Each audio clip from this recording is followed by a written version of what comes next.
In this video, I want to show you and demonstrate the project management Excel file.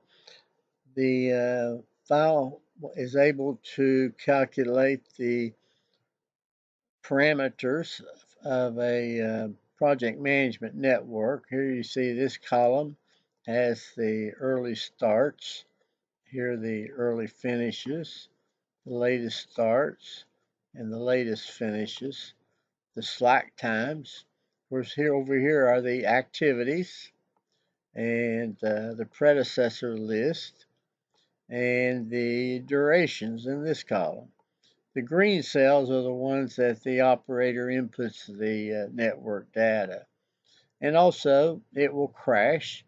And over here in these green cells are the crashing data, or the crashing table that's very commonly used.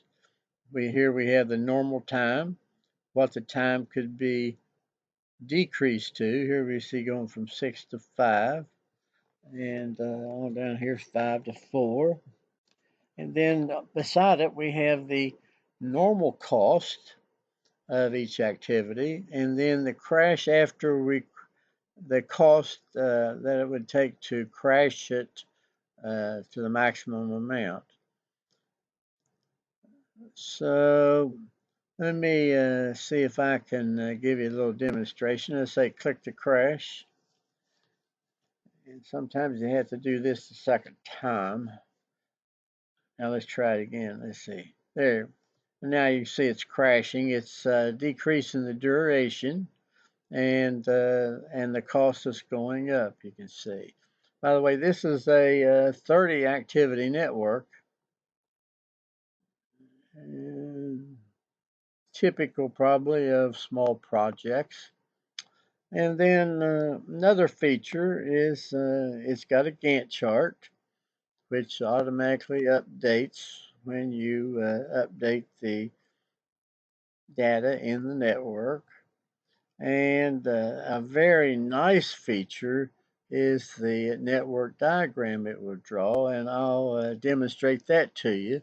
I'm going to hit Control X to delete the diagram, and then hit Control D to draw it. It draws pretty fast for the amount of work it's doing. If you've ever done one of these by hand, you know how much work it is to figure the network diagram, the early start, early finish, latest finish, slack times. And you can see then the boxes in red are the critical path. And like I said, there should be 30 boxes here. Unfortunately, I haven't figured out yet how to keep the arrows from going over top of the boxes. But I figured what it would have to do would be to move these down. It would take up so much vertical distance you couldn't see much on one view. So that completes this video, just to give you an overview of this file.